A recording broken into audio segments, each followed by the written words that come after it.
Well, I think the world is changing in various ways, and especially the game we've been playing since 1945 has changed dramatically. Unfortunately, we have more players, less rules, and nobody's ready to draft and finalize the rule.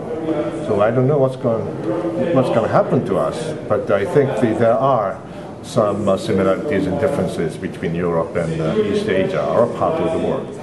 In Europe, you talk about the end of the Cold War and the resumption of the Cold War.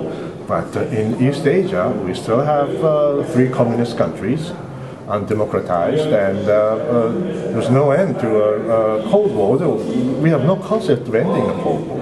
But that is not the issue. The issue is while the United States, with probably excessive obsession with the concept of the war on terror, which is important, and I lived in the Middle East, and I fully understand the necessity of the war. But what happened is that why were they putting more energy on the war on terror?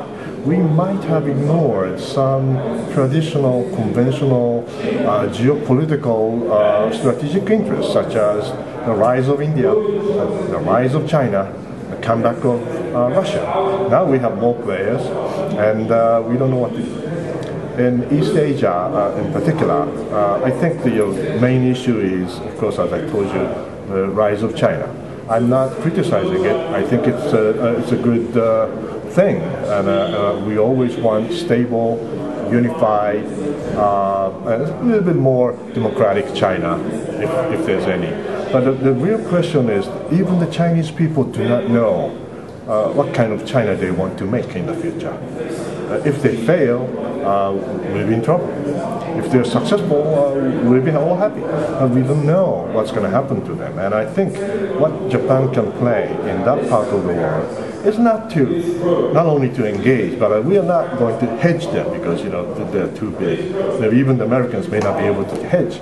The issue is we want a stable, independent, prosperous, and China, which could be incorporated into the international community. And I hope that we can see that to happen, and I hope that also Japan could play sort of a, what do you call it, balancing role. If China becomes successful, we're happy to engage with them. But at the same time, if they don't succeed, or if they start failing, then probably we might be able to balance it and correct the course so that every one of us in our region will be prosperous and live in happiness thereafter. Thank you very much.